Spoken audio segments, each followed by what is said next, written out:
everybody, welcome to a special Friday happy hour edition of the NANTICOKE Newsroom with Bob Kalinowski and co-host Jack the Cat. Look, camera. Here. And co-host Jack the Cat. So cheers to everyone this Friday night. This will be a quick show. So cheers. Called the liquor store the other day. I told you Monday we got some curbside service for some vodka I usually get.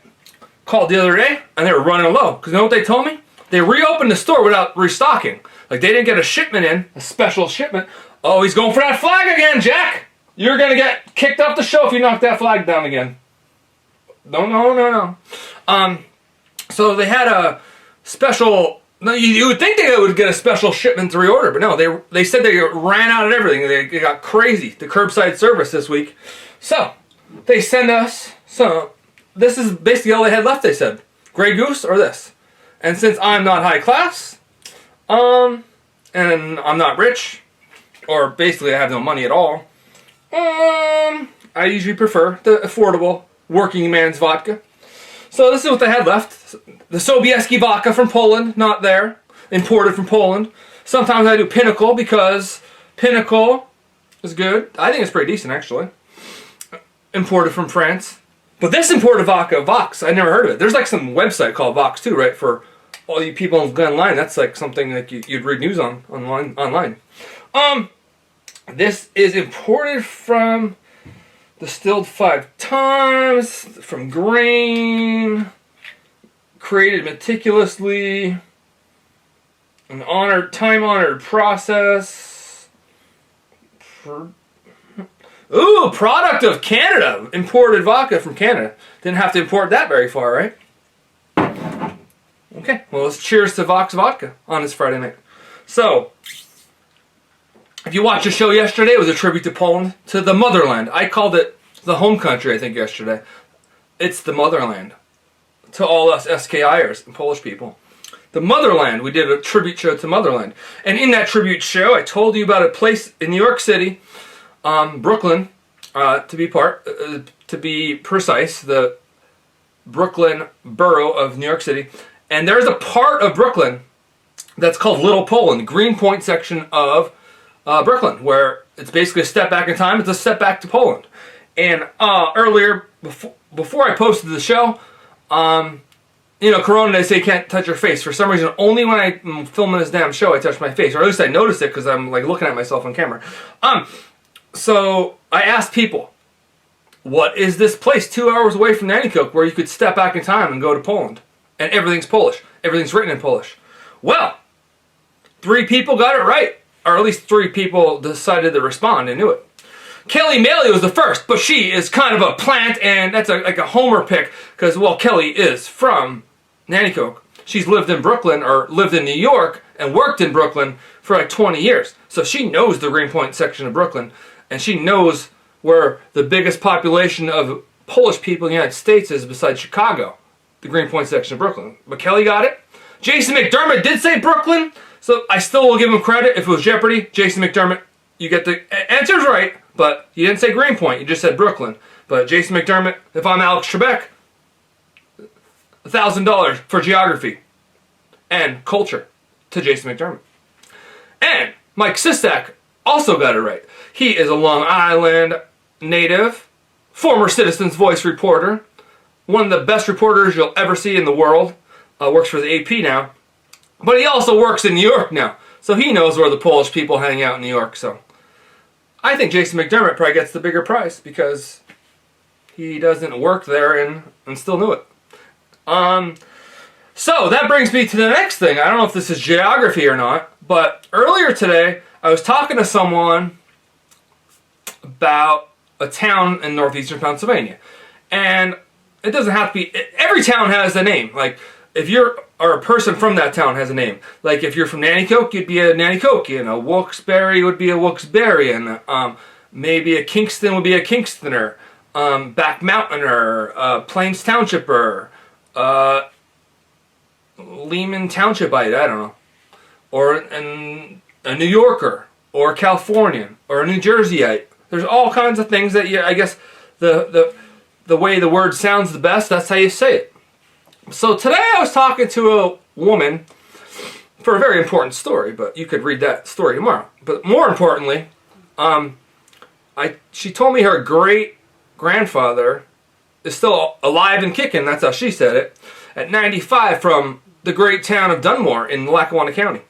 So I've often joked about this, about people from Dunmore, because that one's a complexing one, what they are. What are people from Dunmore? I've always asked this. Are the people from Dunmore DUNMOREANS? Or are the people from Dunmore DUNMORONS? It's a great question. No one ever seems to know. No one could give me a straight answer. Maybe it's both. Are they DUNMOREANS or DUNMORONS? Or maybe it's something else that completely, like Dunmorites. I don't know. Dunmorites? That doesn't sound right. So, please let me know what the people in Dunmore are so I don't offend you when I say it again. Okay, the Jack the Cat feature of the day is an easy one. Everyone was telling me, you give that poor cat a bath. Some people said he liked the bath, but a lot of people said he didn't really like that bath. Well, guess what? One day, it was today I think, or maybe it was yesterday, or maybe one day this week, I took this photo. So I was myself taking a bath. And who comes up and hops on the ledge of the bath but Jack? Yeah, Jack wants to see the bath. He wants to see the cat dad take a bath and say, oh, this is good for you. If he does the bath thing, I guess that's why I should do it too. And to be honest, every time I'm taking a shower, most times I'm taking a shower and the curtains slid all the way to both sides, Jack actually like peeks his head through the curtain and puts his hands up like he wants to jump in. He's never jumped in. I've heard people say their cats have jumped in. He has not, but he's certainly intrigued by water. I don't know if he likes water, but he's intrigued by it. Okay, the laugh, smile, and cry word of today goes to nobody, but I did smile when I went to Dollar General. And what could I get at Dollar General today that would make me smile? I've been looking for it for weeks. For weeks and weeks and weeks. Because we need to keep America safe again. And healthy again. And sanitized again. So, I'm going to make some homemade sanitizer once I buy some aloe. Watch, aloe's probably out for a month. But 2 bottles of high quality Swan brand isopropyl alcohol, which I've never in my entire life ever bought or used for 38 years. But now this is such a necessity, you can't find the damn thing for 2 months or whatever. But I found some at Dollar General today. That made me smile. And the laugh, no. And the Cliff Lewis random act of kindness award today goes to Ken Peastrack of the Peastrack Gun Shop in Alden. But the gun shop isn't, I don't think, a reason necessarily why he wins this award today. But our good friend Keith Bartle from South Street Subs, which I did also go to today to get my Friday fix from South Street Subs and support local business. He said Ken Peastrack, and this wasn't the first time, bought a bunch of hoagies to donate to local first responders, like dozens of them. And know what's notable about that is Ken is still, I think, battling cancer. And even battling cancer himself, he is looking out for his fellow man. So, oh, and let me tell you this. A couple years ago, I was doing the Paint Pittston Pink thing, and I held a fundraiser at Larry's Pizza, which I also was today, supporting local business. Not buying pizza for myself. Aunt Marge needed some pizza and chicken wing pierogies. If you ever heard of chicken wing pierogies, go to Larry's. The best stuff on earth. Best invention on earth. Chicken wing pierogies out of NANTICOKE, PA, Larry's. Anyway, so we had a fundraiser at Larry's. And I was dressed in pink. Made some money. Not a bad turnout, but not the best. But I don't know if Ken was coming to just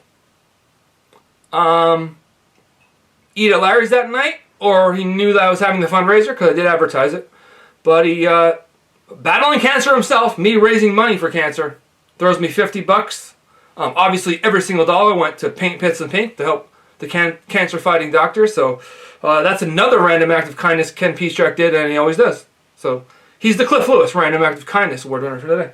So, I was having a panic attack before. I was looking for the Random Act of Kindness shirt the NANTICOKE newsroom shirt to have Anna close the show.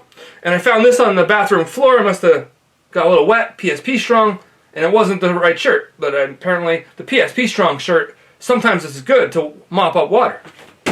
But I did end up finding the shirt, and Anna's going to close it out on this Friday night. But Anna, you're not allowed to drink vodka for 18 more years. Take her away, Anna. Stay safe out there.